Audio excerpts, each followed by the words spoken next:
Chef Bob. We're at the Artisan Center in downtown Martinsville, and I'm going to give a little talk about grilling.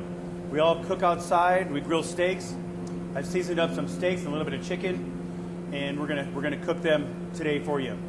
A lot of people, there's some talk on whether you alternate flipping your steaks to put your diamond lines on them, or if you crisscross your steaks.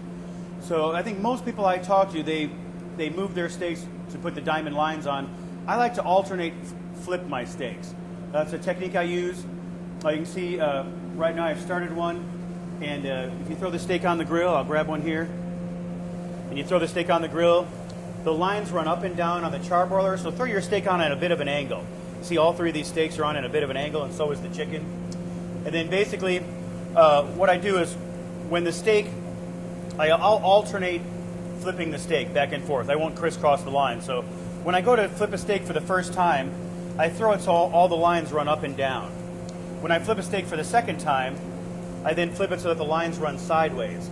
So the neat thing about this is, and I'll show you in 1 second, is if you get a lot of steaks going, if you're a chef in a busy restaurant and you have 20 or 30 steaks going, or even if you're doing a backyard barbecue and you have a lot of steaks going at once that weren't all fired the same, by looking at these steaks you can tell exactly the position of cooking each steak is. So I'll show you that. We'll throw the last steak on, and I'll show you each position of the steak. So again, throw your steak on at a bit of a 45-degree angle. We'll let them cook up. I'm also doing some chicken, which I'm going to grab with a different pair of tongs today. We've rubbed this chicken in some garlic and herbs and some oil, and oh, that's pretty. And they're throwing some lines on that. But again, for the chicken, I'm using a different set of tongs, and nowadays we want to be as safe as possible. So now I'm going to flip these steaks one more time and again review, and you'll see all the 4 different positions of the steaks. Again, a steak that's thrown on the first time will appear to you as raw. A steak that is turned on, whoops, I didn't get very good lines on that one. But a steak that's been turned the first times will have the lines going up and down. A steak that's on its third turn will have the lines going sideways, and a steak that's on its fourth turn will have the lines already diamond lines right there, which is what your ultimate goal is.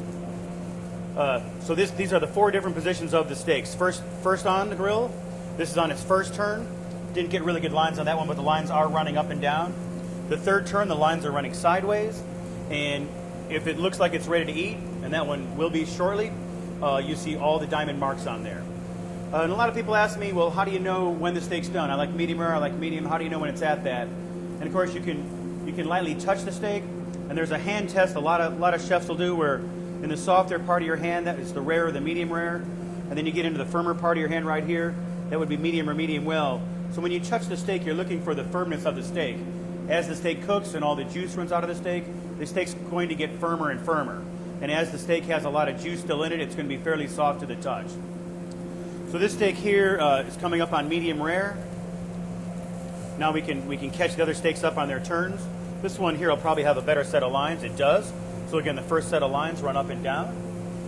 The third set of lines run sideways. That steak's just for some reason not cooking as good as the other ones. And again, we'll switch tongs for our chicken. And our chicken's cooking. Oh, that looks really nice, that chicken.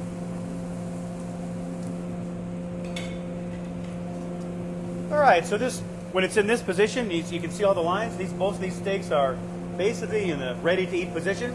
So if people come up, if they're at your barbecue and they want to bring a plate up, you can serve the steaks that have the lines on them. The other ones are still in the cooking process.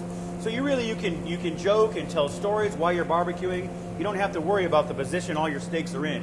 And that's what I really like about this process is when you look on the grill, even if guests arrive, you can feed more steaks on without getting confused as far as which steaks in the process. So this steak, again, in the ready-to-eat position, we'll take it over to the plate. I'm going to give it a quick test. Still feels pretty soft. I'm going to guess that's about a nice medium rare. Let's go ahead and cut into it, see what we got. Take a look at that. Cut right through that. Definitely medium rare. Definition of medium rare is a cool center. Rare, of course, would be a very cold, raw center. I don't think a lot of people eat rare around here. Medium would be slightly pink, and medium well is very, very blood. So this is definitely very little blood on a medium well. This is definitely a medium rare steak, so that looks nice. Cut into that nice and thick and juicy. So there's some lessons on charbroiling that I think might help you. And again, as these other steaks catch up, now they're getting the full sets of lines on them. This one has one more set to go. So you can see as each steak comes off, and then this one's now ready to go. And I think this one we're going to have a little firmer steak, hopefully a medium. It's a little bit thinner. It's a little bit firmer to the touch. We're going to cut this one now, and I think I have a nice example of a medium steak, which is probably the most common. And there you go, not so much blood, but just lightly pink, ready to go for a nice medium right there. Thanks for watching How to Cook Like Chef Bob.